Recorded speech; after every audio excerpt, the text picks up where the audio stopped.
جو باقی ہیں وہ توجہ ذرا مجھے دے دیں اپنی۔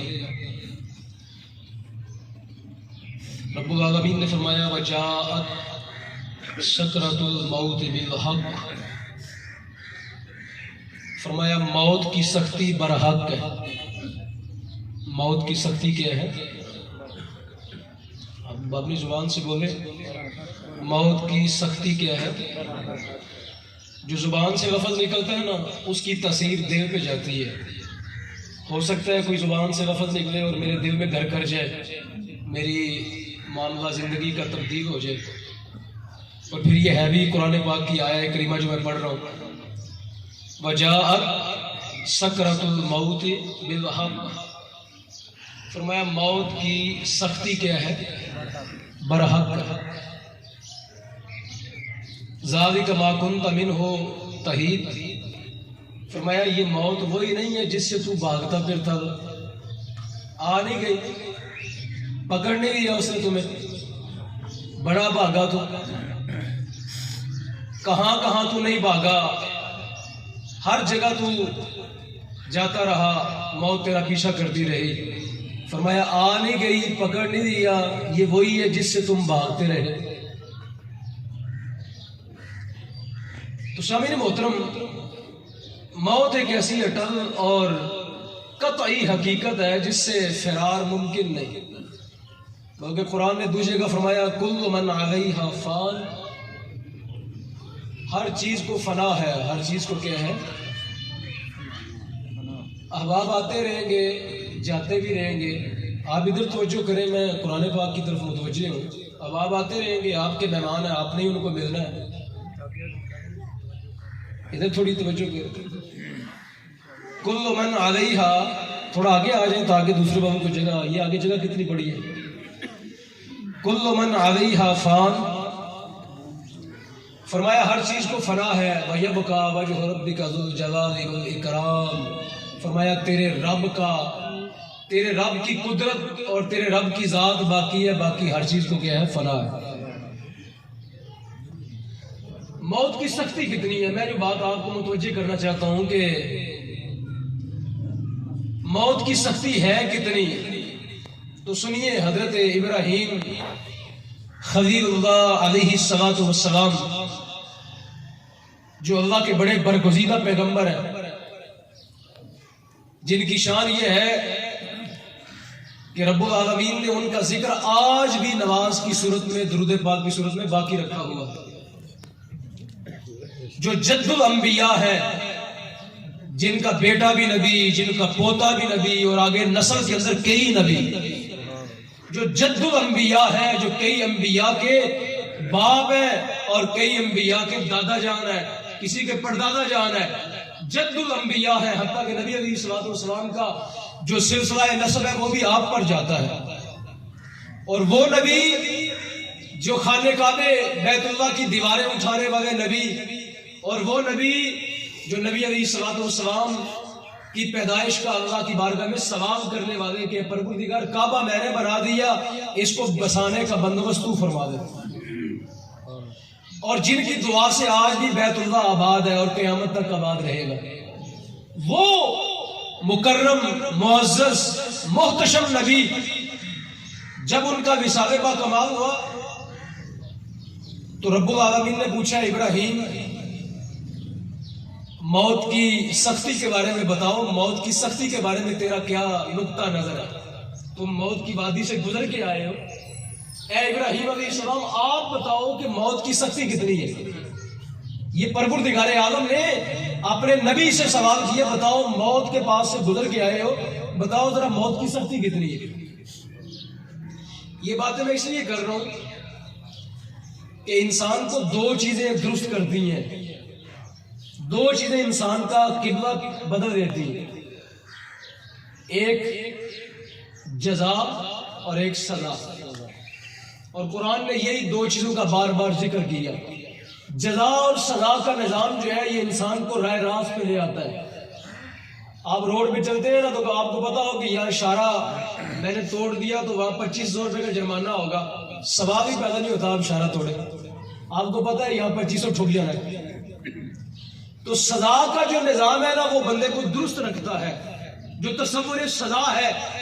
اسی لیے قرآن نے کہا فَمَن يَعْمَلْ مِثْقَالَ ذَرَّةٍ خَيْرًا يَرَهُ وَمَن يَعْمَلْ مِثْقَالَ ذَرَّةٍ شَرًّا يَرَهُ. فرمایا ایک ایک ذرے کے برابر نیکی کرو گے تو اس کی جزا دیں گے، ایک ایک ذرے کے برابر گناہ کرو گے تو اس کی سزا بھی دیں گے. تو ابراہیم علیہ السلام سے پروردگار نے پوچھا تھا موت کی سختی کے بارے میں بتائیے، تو آپ نے فرمایا پروردگار عالم موت کی سختی جو میں نے محسوس کی ہے میں بیان کر دیتا ہوں. آپ نے فرمایا موت کی سختی مجھے یوں لگی کہ جس طرح کوئی تر چیز ہو، جس طرح کوئی سیخ جلتی ہوئی سیخ ہو، جس طرح یہ سیخ ہوتی ہے جس پہ آپ کباب بناتے ہیں. فرمایا اس سیخ کو شدید گرم کیا جائے اور اس کو تر روئی کے اندر رکھ دیا جائے. کس کے اندر رکھ دیا جائے؟ روئی کے اندر جلتی ہوئی سیخ کو رکھا جائے اور پھر اس کو کھینچا جائے. پھر اس کو کیا کیا جائے؟ آپ اس کا تصور کر رہے ہیں؟ آپ کے ذہن میں وہ تصور آیا کہ جلتی ہوئی سیخ جو ہے وہ تر روئی کے اندر رکھی جائے، وہ کیا ہوتی ہے؟ چپک جاتی ہے. اور ساتھ کیا ہوتی ہے؟ اور پھر اس کو پوری طاقت کے ساتھ کھینچا جائے. فرمایا یہ ہے موت کی سختیوں میں سے ایک سختی. یہ کون کہہ رہے ہیں؟ یہ ابراہیم سلام اللہ علیہ جد الانبیاء آپ فرما رہے ہیں. تو پروردگار عالم نے فرمایا اے میرے ابراہیم یہ سب سے ہلکی سختی ہے. اے ابراہیم علیہ السلام یہ تمہارے ساتھ معاملہ ہے ہمارا، یہ تم جد الانبیاء ہو، تم خلیل اللہ ہو، یہ معاملہ تمہارے ساتھ ہے. باقیوں کا مسئلہ اور ہے، باقیوں کا معاملہ اور ہے. ان کے ساتھ موت کی کیا سختی ہوگی؟ فرمایا اس کا مسئلہ اور ہے. اے ابراہیم یہ تیرا اکرام ہے، یہ تیری عزت ہے کہ تیرے ساتھ اتنا کیا گیا.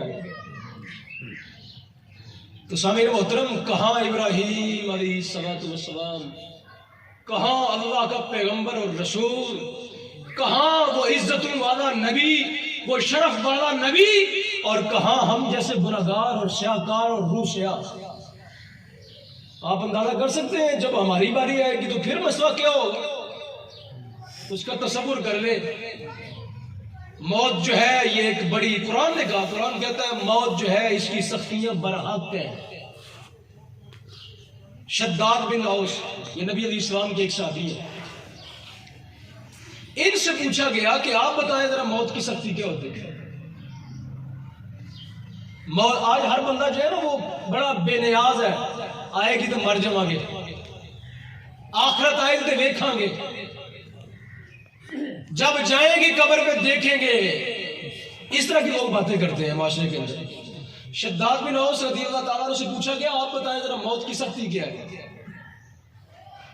انہوں نے کہا موت کی سختی کائنات میں دنیا اور آخرت کے اندر سب سے زیادہ ڈرنے والی جو چیز ہے موت کی سختی ہے. دنیا اور آخرت میں سب سے زیادہ جو چیز خوفناک ہے نا، قبر سے بھی، حشر سے بھی، پل صراط سے بھی، فرماتے ہیں موت کی سختی ہے. ان سے پوچھا گیا اس کی مثال دے. آپ نے فرمایا اس کی مثال یوں ہے جس طرح کسی آرے کے ساتھ کسی کو چیرا جائے. فرمایا جلتی ہوئی ابلتی ہوئی ہنڈیا کے اندر کسی کو ڈال دیا جائے، کینچیوں کے ساتھ کسی کا جسم کاٹا جائے. فرمایا یوں سمجھ وہ موت کی سختی ہے. حضرت عمر فاروق رضی اللہ تعالیٰ عنہ نے حضرت ابی بن کعب سے پوچھا آپ بڑے نبی علیہ السلام کے رازدان ہیں، آپ اس امت کے سب سے بڑے قاری قرآن ہیں، آپ قرآن بہت پڑھنے والے ہیں، آپ بتائیں کہ موت کی سختی کے بارے میں کیا آپ کو رسول کریم نے فرمایا. انہوں نے فرمایا جو میں نے مصطفیٰ کریم علیہ السلام کے فرامین سنے نا، انہوں نے کہا میں بیان کر دیتا ہوں کہ موت کی سختی کو ایک مثال دے کے بتاتا ہوں. فرمایا کانٹوں والی ٹہنی ہو، کون سی؟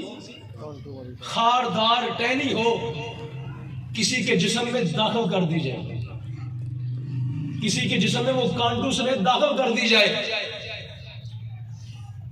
اور اب جسم کے جس حصے پہ جائے گی وہ کیا کرے گی؟ زخم کرے گی. فرمایا پھر طاقتور بندے کو کہا جائے کہ اس کو واپس کھینچو، پیٹ سے واپس نکالو. تو فرمایا جس کے اوپر کانٹا ہوگا وہ پھاڑتی ہوئی واپس آئے گی. جدھر جدھر کانٹا لگے گا وہ موت جو ہے وہ جو ٹہنی کیا کرے گی؟ وہ جسم کا وہ حصہ پھاڑتی باہر آ جائے گی. تو فرمایا یوں سمجھ لو یہ قرآن نے جو فرمایا نا وجات سکرۃ الموت بالحق، جو قرآن نے یہ کہا کہ موت کی سختیاں برحق ہے، فرمایا وہ یوں سمجھ لو کہ ایک کانٹے دار ٹہنی ہے جو تیرے جسم میں ڈالی جائے گی اور پھر اس کو واپس کھینچ لیا جائے گا۔ تو سامعین محترم، میں یہ بات آپ کے سامنے 3 ارشادات کیوں پڑھے؟ یہ 3 میں نے اصحاب رسول کے حضرت ابراہیم علیہ السلام کے فرامین کیوں پڑھے؟ اس لیے پڑھے کہ آپ کا اور میرا مشاہدہ ہے کہ لوگ رمضان کا روزہ بھی نہیں رکھتے۔ رمضان کا روزہ بھی لوگوں نے رکھنا ایسا ایسا چھوڑ رہے ہیں، رمضان کا روزہ نہیں رکھتے۔ نبی علیہ السلام کا یہ فرمان ہے، سرکار فرماتے ہیں کہ اگر ایک رمضان کا روزہ چھوٹ جائے نا تو فرمایا اس کے بدلے ساری زندگی روزے رکھے جائیں، نفلی روزے، فرمایا اس ایک رمضان کے روزے کے برابر نہیں ہو سکتے۔ لوگ سود کھاتے ہیں، دڑا دڑ سود کھا رہے ہیں، اور پھر کہتے ہیں سود بھی کھا رہے ہیں، پھر ساتھ کیا کر رہے ہیں؟ میلاد النبی کی محفل بھی کر رہے ہیں، اصالہ ثواب کی مجلس بھی کر رہے ہیں، مسجد بھی بنوا رہے ہیں، مدرسے کے بچوں کا خرچ بھی دے رہے ہیں، آج بھی کر رہے ہیں۔ بلے شاہ صاحب تڑپ اٹھے، انہوں نے کہا لو بھی پیتی جاندے ہوتے، آج بھی کیتی جاندے۔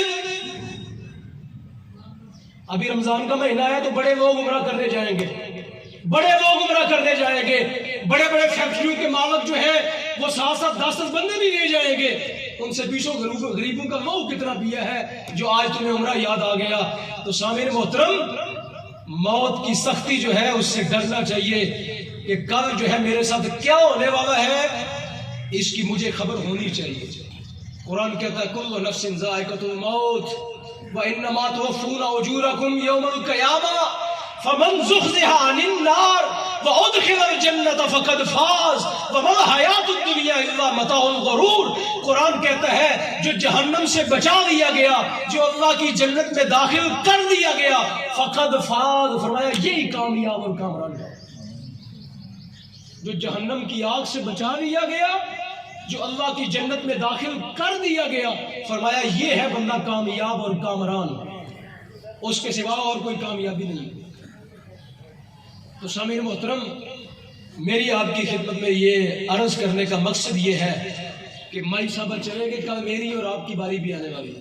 آپ بھی یہاں مستقل نہیں ہیں، آپ بھی یہاں پہ مستقل نہیں ہے، ہمیشہ نہیں ہے۔ آپ بھی رسول کریم کی سنت کی طرف پلٹ کے واپس آ جائیں۔ زندگی بہت گزار گئی، بہت دور بھاگ گئے، اب رسول اللہ کے دین پہ واپس آ جاؤ، نبی کریم علیہ السلام کی سنت پہ واپس آ جاؤ، اللہ کے فرائض پہ واپس آ جاؤ، اللہ رب العالمین کے قرآن کی طرف رجوع کرو جو سراسر ہدایت ہے، ھدی للمتقین، وہ قرآن جو ہدایت کا راستہ بتاتا ہے۔ کتنی دیر ہم دور بھاگیں گے اور کتنی دیر اور جائیں گے دور؟ حضرت ابراہیم بن ادم رضی اللہ تعالیٰ عنہ، ان سے کسی بندے نے پوچھا حضرت جی گناہ کی عادت نہیں جاتی، نیت کرتا ہوں گناہ چھوڑنے کی، کوشش کرتا ہوں لیکن عادت نہیں جاتی، پھر گناہ کر لیتا ہوں، پھر گناہ کر لیتا ہوں۔ تو آپ نے فرمایا اس زمین پہ جا کے گناہ کر جو رب کی نہ ہو، وہاں چلا جا۔ اس نے سوچا، اس نے کہا اللہ کی زمین کے سوا اور کس کی زمین ہے؟ جدھر دیکھتا ہوں اللہ کی سرزمین ہے۔ آپ نے فرمایا اس پروردگار کا پانی پینا چھوڑ دے، کسی اور کا پانی استعمال کر۔ اس نے تھوڑی دیر سوچا، کہنے لگا اللہ کے سوا تو کسی کا پانی ہے ہی نہیں، ساری نعمتیں، ساری زمینیں، ساری کائنات کی ہر چیز اللہ کی ہے، کدھر جاؤں؟ ادھر دیکھتا ہوں تو اللہ ہے، ادھر دیکھتا ہوں تو اللہ ہے۔ فرمایا جب رب کی ہر چیز کھاتے ہو، جب پیتے رب کی ہو، جب چلتے اللہ کی زمین پہ ہو، تو پھر تجھے حیا بھی تو ہونی چاہیے نا، اس رب کو میں کس طرح ٹھکرا رہا ہوں۔ تو اس لیے سامعین محترم، قرآن یہ کہتا ہے یا ایھا الذین آمنوا کتب علیکم الصیام کما کتب علی الذین من قبلکم لعلکم تتقون۔ قرآن کہتا ہے روزے رکھو تاکہ اس کی برکت سے تم متقی بن جاؤ۔ اس کی برکت سے کیا بن جاؤ؟ اب سوال ہے پروردگارہ متقی کسے کہتے ہیں؟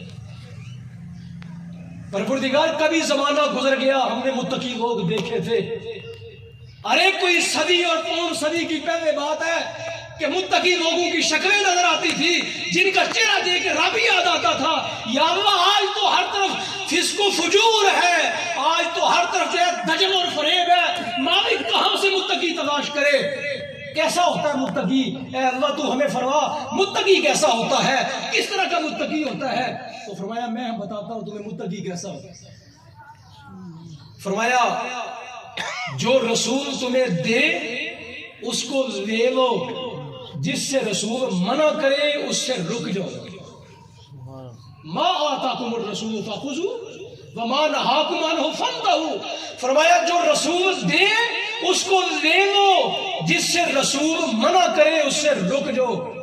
سامعین محترم, میں یہاں رک کے, نوجوان بیٹھے ہیں, بوڑھے بھی بیٹھے ہیں, سمجھدار بھی بیٹھے ہیں, دانش احباب دانش و فکر بیٹھے ہیں. میں سوال کرتا ہوں ہمارے معاشرے میں کتنے لوگ ہیں جو رسول اللہ کا دیا لے رہے ہیں اور رسول کریم کے منع کیے ہوئے سے رک رہے ہیں؟ اس کو کہتے ہیں متقی, اس کو کہتے ہیں متقی جو اللہ کے احکامات کو بجا لائے اور جن چیزوں سے رب نے روکا ہے ان سے رک جائے. میں اپنے آپ کو پیش کرتا ہوں, آپ اپنے سامنے ہیں, آپ اپنا محاسبہ کر لیں. میں کتنے کاموں کے اندر اللہ رب العالمین کے احکامات کو بجا لاتا ہوں اور کتنی چیزوں سے میں رکتا ہوں. اور نبی علیہ السلام کا یہ فرمان سنیے, سرکار نے فرمایا دین کی فیکٹری کیا ہے؟ یہ حدیث کا لفظ پڑھ لو. سرکار نے فرمایا ملاک الدین التقوی. سرکار فرماتے ہیں جو دین کی فیکٹری ہے نا وہ کیا ہے؟ تقوی. دین کہاں پروان چڑھتا ہے؟ دین کی پرورش کہاں ہوتی ہے؟ دین پلتا کہاں پہ ہے؟ دین ترقی کہاں پہ کرتا ہے؟ دین کس کا زیادہ ثمرات لے کے آتا ہے؟ قرآن کہتا ہے اور سرکار فرماتے ہیں تقوی کے اندر دین پروان چڑھتا ہے. تقوی کے اندر دین پروان چڑھتا ہے. تقوی جہاں پہ ہوگا وہاں دین ہوگا, جہاں تقوی نہیں ہوگا وہاں دین نہیں ہوگا. تو روزہ کیا بناتا ہے؟ بندے کو متقی بناتا ہے. روزہ کیا بناتا ہے؟ بندے کو متقی بناتا ہے. اور قرآن کہتا ہے ہدی للمتقین. متقی, قرآن بھی ہدایت ہے متقین کے لیے. اور ایک جگہ قرآن میں یا ایھا الذین آمنوا اتقوا اللہ حق تقاتہ. فرمایا تقوی ایسا اختیار کرو جس طرح تقوی اختیار کرنے کا حق ہے. آرام کھانے سے تقوی نہیں آتا, ظلم کرنے سے تقوی نہیں آتا, نماز چھوڑنے سے تقوی نہیں آتا, روزہ چھوڑنے سے تقوی نہیں آتا, زکوٰۃ نہ دینے سے تقوی نہیں آتا, اور جناب والا محرمات کا ارتکاب کرنے سے تقوی نہیں آتا. اور میرے اور تیرے معاشرے میں ہر وقت اس وقت ہو کیا رہا ہے؟ اس وقت ہو کیا رہا ہے؟ تجزیہ تو کرو اپنے معاشرے کا اور اپنی ذات کا محاسبہ تو کرو. ہو کیا رہا ہے اس وقت؟ ہو کیا رہا ہے میرے معاشرے کے اندر؟ زکوٰۃ کو لوگ, سود کو لوگ نے نام کس کا دیا؟ پرافٹ کا. ہر بینک کے اندر ایک بینچ قائم ہے علیحدہ سے. جب آپ وہاں سے پیسے لینے جائیں, باہر سے آپ کے پیسے آئے تو وہاں ایک خاتون بیٹھی ہوگی, کہے گی یہ پیسے آپ بینک میں جمع نہیں کروا دیتے. کیوں جمع کراؤ جی؟ آپ کو 12% دیں گے, آپ کو 15% ملے گا, آپ کو 9% دیں گے. پیسہ یہاں جمع کرا دیں, سیف بھی رہے گا, مہینے سال کے بعد جو ہے وہ آپ کو پرافٹ ملنا شروع ہو جائے گا. بتاؤ سود کھانے والا شخص کبھی متقی ہو سکتا ہے؟ بولیے یار, سود کھانے والا شخص متقی ہو سکتا ہے؟ سود کھانے والا شخص جو ہے وہ آسان موت مرے گا. اللہ کی رحمت نہ آپ روک سکتے ہیں نہ میں روک سکتا ہوں. میں ٹھیکیدار نہیں ہوں کہ میں آپ کو یہ کہہ رہا ہوں کہ میں اللہ کی رحمت کو میں روک رہا ہوں یا آپ روک رہے ہیں. میں وہ بیان کر رہا ہوں جو رسول اللہ نے بیان کیا تھا. نبی کریم علیہ السلام نے فرمایا ایک بندہ حج کرنے گیا, بڑی دور سے پیدل سفر کیا. کیا کیا؟ پیدل سفر کیا. جب مکہ شریف پہنچا تو وہاں تک جاتے جاتے اس کے جوتے ٹوٹ چکے تھے. جب مکہ شریف پہنچا تو وہاں جاتے جاتے اس کے بال بڑھ چکے تھے, اس کے کپڑے پھٹ چکے تھے. اتنا لمبا سفر طے کیا. جب وہاں پہنچا تو وہاں جا کے کہنے لگا یا اللہ میں بڑی دور سے تیرے گھر میں چل کے آیا ہوں. میں نے سنا ہے کہ یہ مطاف ہے, یہاں دعائیں قبول ہوتی ہیں. یہ تیرا گھر ہے، بیت اللہ ہے، یہاں دعائیں قبول ہوں گی، یا اللہ میری فلاں دعا بھی قبول کر، یا اللہ میری فلاں دعا بھی قبول کر۔ مصطفیٰ کریم نے فرمایا اللہ کی قسم اس کی دعا قبول ہونے والی نہیں ہے۔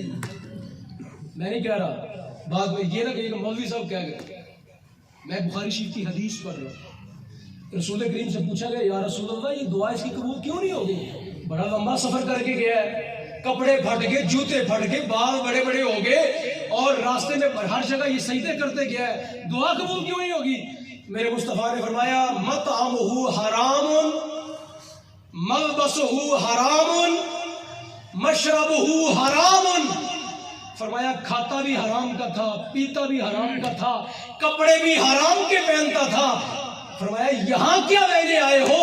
یہاں دعائیں اس کی قبول ہوتی ہے جو مصطفیٰ کریم کی ہدایت پر عمل کر کے آتا ہے، جو حلال کھا کے آتا ہے، یہاں دعائیں اس کی سنی جاتی ہے، اس کی سنی جاتی ہے۔ ظلم و ستم کر کے، حرام کھا کے، فرمایا بیت اللہ بھی چلے جو وہاں بھی دعا قبول ہونے والے۔ آج فلسطین میں ظلم و ستم کے پہاڑ نہیں توڑے جا رہے، ساری امت دعائیں مانگ رہی ہے، کوئی فرق تو کوئی نہیں پڑ رہا۔ پتہ چلا کوئی مسئلہ ہے، ورنہ مالک کے خزانے کم ہو گئے، بتائیے اللہ کے خزانے ختم ہو گئے، اللہ کی رحمت جو ہے وہ سمٹ گئی ہے، ہر جگہ اپنی جگہ برقرار ہے، دعائیں ہم کرتے ہیں، ہماری دعائیں کدھر چلی جاتی ہیں؟ تو اس لیے سامعین محترم آپ کی خدمت میں التماس ہے کہ موت کی سختی بڑی ہے۔ نبی کریم علیہ الصلوۃ والسلام حضرت ابو سعید خدری سے یہ حدیث مروی ہے، سرکار دو عالم نے فرمایا ہر بندے کی قبر اس کو روزانہ 4 دفعہ کہتی ہے، کیا کہتی ہے؟ انا بیت الدود، حدیث پڑھ رہا ہوں، ترمذی کی حدیث پڑھ رہا ہوں، فرمایا انا بیت الدود، قبر کہتی ہے میں کیڑے مکوڑوں کا گھر ہوں، میں کس کا گھر ہوں؟ آپ بول بھی نہیں، اللہ کے سرکار کا فرمان پڑھنا چاہیے۔ وہ قبر کہتی ہے نا بیت الدود۔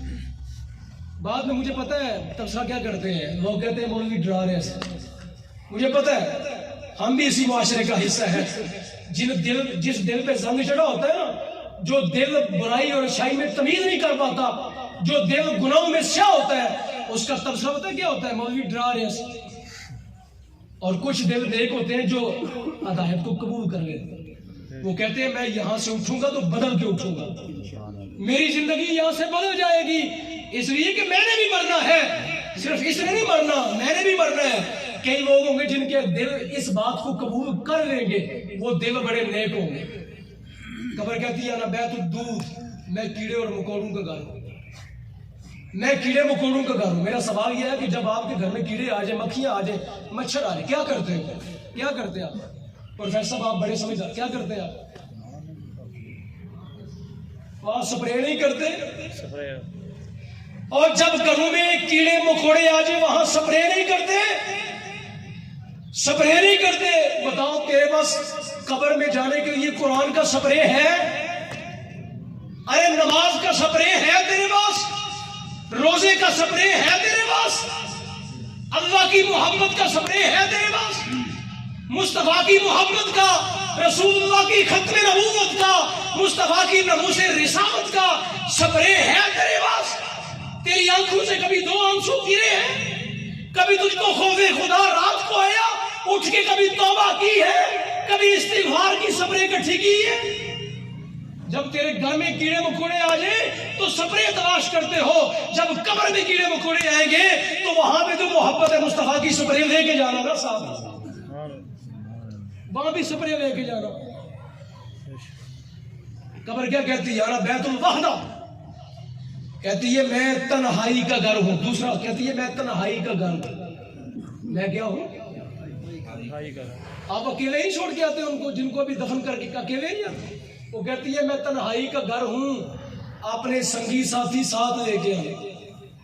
سنگی ساتھی ساتھ لے کے، سنگی ساتھی کون ہے؟ سرکار نے فرمایا قبر پہ جب دفن کرتے ہو، فرمایا 3 چیزیں ساتھ جاتی ہیں۔ کتنی چیزیں جاتی ہیں؟ تیرا مال، تیرے غلام اور تیرے اعمال۔ فرمایا 2 واپس آ جاتی ہیں، بیٹے واپس آ گئے، بیٹیاں واپس آ گئی، جو مال تھا وہ واپس آ گیا، غلام واپس آ گئے، تیرے ساتھ کیا گیا؟ تیرے اعمال، یہی تیرے سنگی ساتھی، یہی تیرے کیا ہے؟ تو سوال یہ ہے کہ میرے پاس کتنے اعمال ہیں؟ سوال یہ ہے کہ میرے پاس کتنے اعمال ہیں؟ خدا کے لیے یہ رمضان کا مقدس مہینہ ہے، توبہ اس میں بڑی فائدہ مند ہے، بڑی فائدہ مند ہے۔ سرکار فرماتے ہیں اس کے نفل کا ثواب بھی فرض کے برابر ہو جاتا ہے، اس کے فرضوں کا ثواب 70 گنا بڑھ جاتا ہے۔ اس لیے اپنے عقیدے درست کریں، اہل سنت و جماعت کے مطابق جو 1407 تاریخ پر مشتمل ہے، اصحاب رسول کے عقیدے ہیں، اولیاء کاملین کے عقیدے ہیں۔ اور پھر میں جو آخری بات کر رہا ہوں اس کے بعد دعا کا ٹائم ہے۔ آج تیرے اور میرے معاشرے کے اندر ایک اور غدر مچا ہوا ہے۔ 2023 کی رپورٹ پڑھ کے سنا رہا ہوں۔ 2023 کے اندر قادیانیوں نے ایک رپورٹ چھاپی ہے، کہتے ہیں 2023 کے اندر ہم نے 2.25 لاکھ بندہ قادیانی کیا۔ پروفیسر صاحب 2.25 لاکھ بندہ قادیانی کیا۔ اب بتاؤ وہ پہلے کون تھے؟ پہلے مسلمان تھے؟ کون تھے؟ کہاں سے تھے؟ اسی تیرے اور میرے معاشرے کے لوگ تھے، جو چند پیسوں کے عوض تیرے پاس جو سب سے قیمتی چیز ہے وہ تیرا کیا ہے؟ تیرا ایمان۔ اور ایمان کے سوداگر کون ہے؟ قادیانی۔ اور سب سے کائنات کا بڑا جرم کیا ہے؟ مرتد ہو جانا۔ کائنات کا سب سے بڑا جرم کیا ہے؟ کئی دفعہ پہلی دفعہ لوگ سن رہے ہوں گے یہ لفظ، لیکن سوچئے گا کہ مولوی بات یہاں پہ کیا کر گیا ہے۔ پوچھئے گا، آ جائیے گا ختم وہ سینٹر کے اندر، پوری بات بتاؤں گا کہ مرتد کسے کہتے ہیں۔ یہ کائنات کا سب سے بڑا جرم ہے، اسلام کو چھوڑ کے قادیانی ہو جانا، اسلام کو چھوڑ کے مرتد ہو جانا، کفر کا راستہ اختیار کرنا۔ کس کے عوض؟ جرمنی کے ویزے کے عوض، نوکری کے عوض، شادی کے عوض۔ خدا را تیرا سب سے قیمتی سرمایہ تیرے پاس تیرا ایمان ہے۔ اس ایمان کو ضائع مت ہونے دینا، اس ایمان کو ضائع مت ہونے دینا۔ یہ تیرا سب سے قیمتی ایمان ہے، اسی کو کہتے ہیں عقیدہ ختم نبوت۔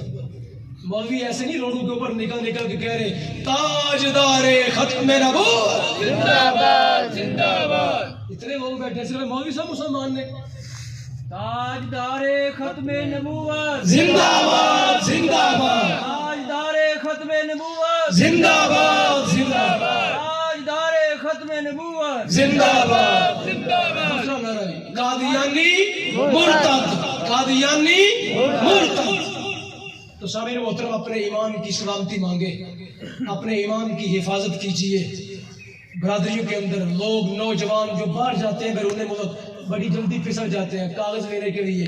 خدا را اپنے بچوں کو سمجھائیے ہمیں ایسا پیسہ نہیں چاہیے، جو بے ایمان ہو کے، جو کافر ہو کے، مرتد ہو کے ملتا ہے، ایسا پیسہ نہیں چاہیے۔ اللہ آپ کے ایمان کی سلامتی فرمائے، اور رب العالمین آپ کو، ہم سب کو پرہیزگار اور متقی بننے کی توفیق عطا فرمائے۔ وآخر دعوانا الحمدللہ رب العالمین۔